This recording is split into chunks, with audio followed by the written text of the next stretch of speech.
আসসালামু আলাইকুম ওরহমতুল্লাহি ওবারাকাতুহু। আজকে আমরা জানব জাল এর মাখরাজ। জাল আরবি হরফের কততম শব্দ বা হরফ, শব্দ না হরফ। জাল হচ্ছে আরবি হরফের, যদি আমরা গুনে গুনে বলি কততম হরফ, তাহলে আলিফ, বা, তা, সা, জিম, হা, খা, দাল এবং জাল। তাইলে 9 নম্বর হরফই হচ্ছে জাল। দেখতে পাচ্ছেন আমি কীভাবে উচ্চারণ করতেছি, জাল। যদি আপনাদেরকে আমি আরও ভালো করে দেখাতে চাই জাল কীভাবে উচ্চারণ হয়, তাহলে আমার জিহ্বার দিকে, মুখের দিকে একটু লক্ষ্য করুন এবং দাঁতের দিকে লক্ষ্য করুন। জাল, জাল, জাল, ঠিক এভাবেই জাল উচ্চারণ হয়। তো জাল এর মাখরাজ কোথায়? জাল এর মাখরাজ হচ্ছে জিহ্বার ডগা। জিহ্বার ডগা কি বুঝেন? জিহ্বার আগা। এই যে এটাকে ডগাও বলে, এটাকে আগাও বলে।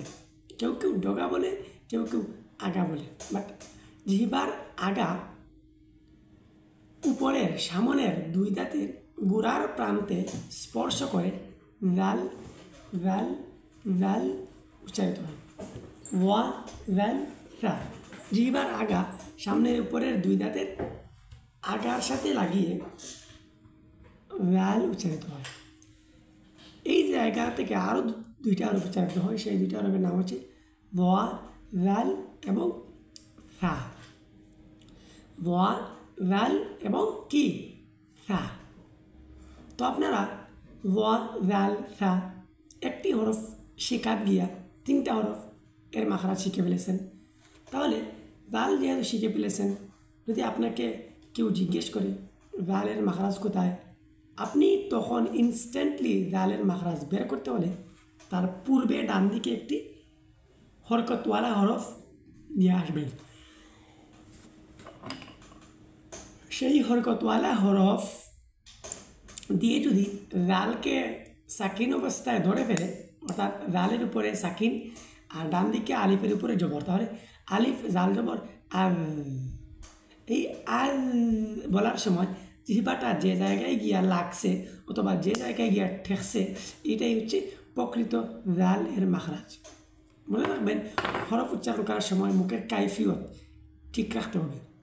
যেমন জালকে আপনি যদি পেশ দিয়ে পড়েন তাহলে জু, দেখেছেন আমার টুকটা কিন্তু গুল হয়ে গেছে, জু।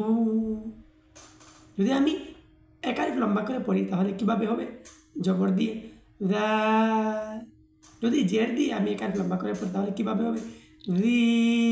তাহলে এটা কিভাবে উচ্চারণ হলো? রা, রি, রু। এটাই হচ্ছে আপনার জালের মাখরাজ। রা, রি, রু। এখন আপনি কি করবেন? সব সময় বেশি করে মস্ক করার চেষ্টা করবেন। যদি আপনি তেলাওয়াত পারেন, একজন হুজুরের কাছে গিয়ে বলবেন আমাকে কিছু মস্ক আপনি করান। যদি আপনি এর পারিশ্রমিক হুজুরকে দেন তাহলে তো আরও বেটার হয়। বাট আপনি সবসময় হুজুরের কাছে মস্ক করার চেষ্টা করবেন যারা এই লেভেলে একটু প্রসিদ্ধ। আপনি মস্ক করে নিতে পারেন এভাবে, রা, রা, রি, রি, রু, রু, রা, রা, রি, রি, রু, রু, রা, রি, রু, রা, আর, রি, ইর, রু, উজ, আদ, ইদ, উজ। এভাবে আপনি মস্ক করে নিতে পারেন। মনে রাখবেন, যত মস্ক করবেন তত আপনার তেলাওয়াত সুন্দর হবে। তাহলে আজকে আমরা জানলাম জাল এর মাখরাজ। কিসের মাখরাজ? জাল হরফের মাখরাজ। সেই হরফটি কোথায় থেকে উচ্চারণ হয়? জিহ্বার আগা সামনের উপরের দুই দাঁতের আগার সঙ্গে লাগিয়ে জাল উচ্চারিত হয়। পরবর্তীতে আমরা যে ভিডিও নিয়ে আসবো, যেই হরফের ভিডিও নিয়ে আসবো, সেই হরফই হচ্ছে দাল, দাল, তারপরে হচ্ছে র। যদি রা হরফ কোথায় থেকে উচ্চারণ হয় অথবা পরবর্তীতে জানতে চান, তাহলে আপনার মোবাইলে সবার আগে যাওয়ার জন্য আপনি কী করতে পারেন?